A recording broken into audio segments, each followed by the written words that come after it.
आज झालेल्या इम्तियाज जलील हल्ला प्रकरणातून बातमी समोर येते, नवीन अपडेट याबद्दलची समोर येते। छत्रपती संभाजीनगरमध्येच मोठा राडा झाला। माजी खासदार इम्तियाज जलील यांच्यावर हल्ला करण्यात आला होता।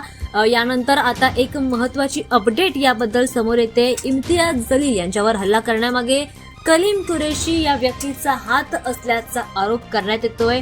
कलीम कुरेशी कोण आहेत याबद्दल सगळीकडे चर्चा सुरू आहे। दरम्यान कलीम कुरेशी हे एकाच वेळी प्रभाग 9 मधून वंचित पक्षाकडून तर प्रभाग 14 मधून काँग्रेसमधून निवडणुकीसाठी उभे आहेत। कलीम कुरेशी इम्तियाज जलील यांच्यामध्ये जुना वाद होता ही माहिती आता तपासातून समोर येते।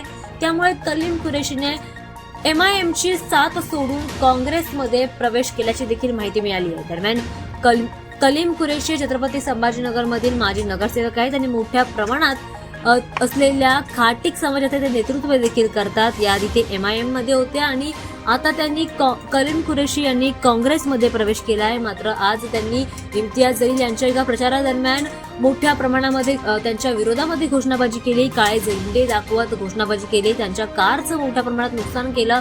यानंतर संभाजीनगरमधील वातावरण देखील तणावाचं झालं होतं, संतापाचं वातावरण झालं होतं, मोठ्या प्रमाणामध्ये धक्काबुक्की देखील झाली होती आणि आता या प्रकरणातून ही बातमी समोर आल्यामुळे मोठीच राजकीय वर्तुळामध्ये तणाव निर्माण झाला।